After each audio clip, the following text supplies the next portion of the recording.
Bonjour à tous, on est à quelques jours, quelques heures maintenant à peine du marathon de La Rochelle. On va continuer et terminer ensemble cette série de conseils et on va répondre à une question aujourd'hui. Comment doit-on s'équiper pour courir ce marathon? On se souvient que dans les années 50, on a tous en tête l'image d'Alain Mimoun avec son petit mouchoir sur la tête. Pour courir, on avait besoin d'une paire de running, d'un short flottant et d'un débardeur. Alors aujourd'hui, c'est un petit peu plus compliqué parce qu'évidemment, comme le running a connu une expansion considérable, il y a tout un marché aujourd'hui. Vous, coureurs, vous représentez des clients potentiels pour tout un tas de produits et pour tout un tas de marques. Et donc, savoir comment s'équiper aujourd'hui pour courir un marathon est un petit peu plus compliqué qu'autrefois. Alors, il y a une chose qui au moins n'a pas changé, ce sont les chaussures. Évidemment, il vous faut une paire de running de bonne qualité pour courir un marathon. Rappelez-vous, 42 km, 42 000 mètres, grosso modo 40 000 foulées.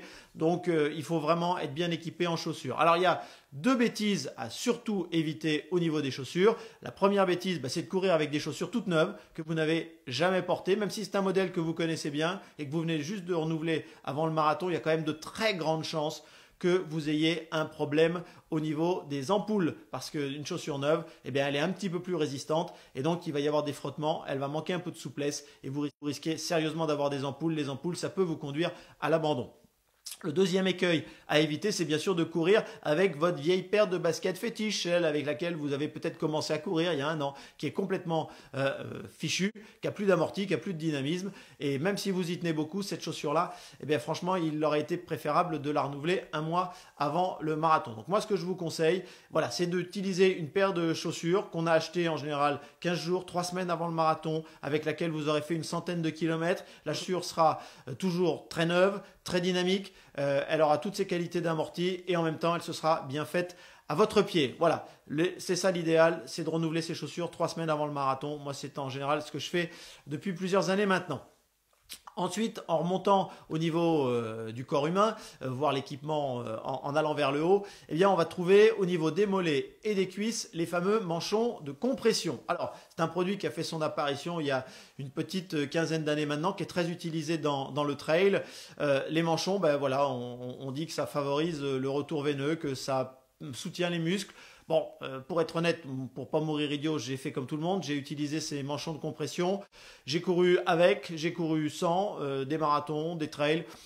Sincèrement, j'ai jamais vraiment vu la différence entre le port de ces manchons ou l'absence de ces manchons. Alors, je ne veux pas déclencher une crise parmi ceux d'entre vous qui sont farouchement habitués à ces manchons de compression. Si vous les aimez, si ça vous procure du bien, du bienfait et que vous avez l'habitude de les utiliser, surtout ne changez rien, bien sûr, gardez-les. Si au contraire, vous n'en utilisez pas, soyez tranquille. Je ne crois pas que ce soit ça qui nuise à votre performance. Ensuite, au niveau du short et du t-shirt, au niveau textile on va dire. Alors au niveau du bas, à La Rochelle il peut faire froid, ce sera vrai aussi pour les textiles du haut. Donc moi ce que je vous conseille en fonction de la météo, s'il fait vraiment très beau, très doux, on peut utiliser un cuissard court ou un short flottant. Si en revanche il fait un petit peu frais, on peut avoir intérêt à utiliser un cuissard qui descend juste au-dessus du genou ou en dessous du genou parce que ça permet comme ça de protéger l'ensemble de la chaîne musculaire des cuisses qui est quand même très sollicitée sur un marathon. Surtout si le temps est un petit peu humide, c'est une partie du corps qui peut avoir besoin de se protéger du froid et de l'humidité. Au niveau du haut du corps, c'est un peu pareil. La Rochelle, c'est le mois de novembre. Au mois de novembre, il peut faire froid, il peut faire de 0 à 3 degrés, il peut faire 10 degrés aussi. Donc en fonction de la température, moi je vous conseille quand même d'éviter le débardeur. La Rochelle, on voit souvent des coureurs qui courent en débardeur. Faut vraiment qu'il fasse très doux pour utiliser un débardeur. Je pense plutôt qu'un t-shirt comme celui-ci avec des petites manches, c'est plus indiqué. Ça vous couvre les épaules, ça vous évitera d'avoir froid si vous courez dimanche matin le marathon en 3-4 heures ou voire au-delà. Il vaut mieux quand même être assez bien équipé au niveau des textiles. Ne vous couvrez pas trop non plus, faut être clair. C'est au départ qu'on a froid sur marathon. En général, après, quand on court, on n'a plus froid. Donc là, pour le départ, pour se couvrir, on utilise les sacs poubelles, on utilise les vieux t-shirts. On en a en général une belle collection quand on est coureur à pied depuis un petit moment.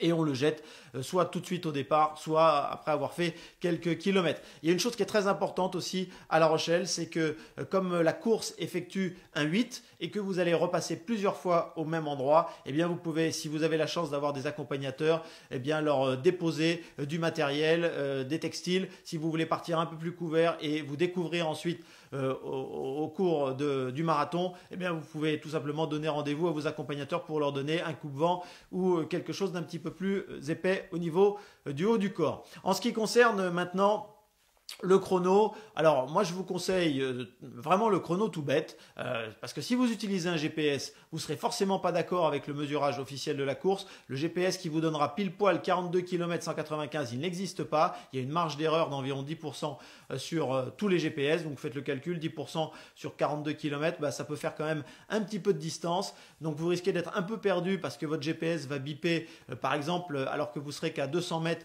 du point officiel kilométrique.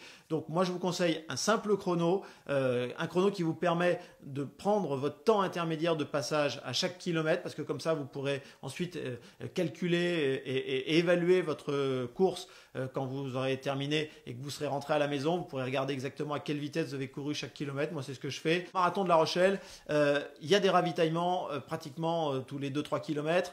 Vous avez la possibilité de vous éponger, etc. N'allez pas prendre un camelback qui va vous peser sur les épaules, sur le dos. N'emportez pas 2 litres de liquide, même si c'est de la boisson énergétique. Pour faire un marathon, vous allez trouver de quoi vous ravitailler tous les 5 km sur les stands. Vous allez trouver à boire, à manger, du glucose. Bon, franchement, moi je pense qu'un marathon, c'est pas un trail. On n'est pas en pleine nature, on est en pleine ville. Il y a des ravitaux très régulièrement.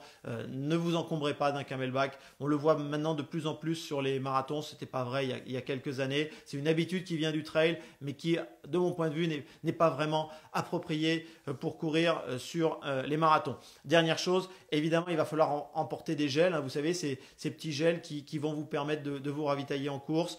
Alors là, il y a 2 options. Soit vous utilisez un textile avec des poches. Il y en a de plus en plus maintenant sur le marché, soit dans le short, soit dans le t-shirt, où vous glissez vos gels. Si vous avez 6-8 gels à transporter, ça devrait suffire entre le short et le t-shirt. Sinon, vous pouvez utiliser une ceinture porte-gel. C'est très léger, c'est très facile à porter. Moi, je vous conseille de l'attacher éventuellement avec une épingle à nourrice, voire même de faire quelques points de couture pour bien la fixer sur votre short pour éviter qu'elle ballotte et qu'elle vous gêne pendant la course. Voilà grosso modo l'équipement dont vous aurez besoin. N'oubliez pas éventuellement des gants s'il fait un petit peu froid, un petit bonnet, quelque chose auquel vous ne tenez pas trop, que vous pourrez éventuellement jeter si jamais vous aviez à nouveau plus besoin de cet équipement. Et puis vous pouvez aussi, alors ça c'est une petite astuce que je vous donne, vous pouvez utiliser des manchons au bras. Vous partez avec un t-shirt, vous mettez des manchons. Moi, il y a un truc qui marche très très bien. Vous avez forcément une vieille paire de chaussettes de football ou de rugby, soit les vôtres, soit celles de vos enfants à la maison. Vous coupez le bout de la chaussette, vous l'enfilez comme ça, vous courez pendant 10-15 km avec votre paire de chaussettes au bras. C'est peut-être pas très élégant, mais franchement, qui va vous regarder? Et au moins, vous aurez chaud au bras. Et quand ensuite vous serez réchauffé, vous pourrez jeter votre vieille paire de chaussettes. Pendant rien vous cacher, j'ai couru le marathon de New York avec des vieilles paires de chaussettes de rugby de mon fils. Et croyez-moi, personne ne l'a remarqué. Voilà quelques conseils à vous donner. Je vous souhaite évidemment à tous un très très bon marathon dimanche et on sera ensemble pour vivre cet événement à partir de 9 h. Allez, bon courage, ayez confiance en vous, vous allez réussir, vous allez voir.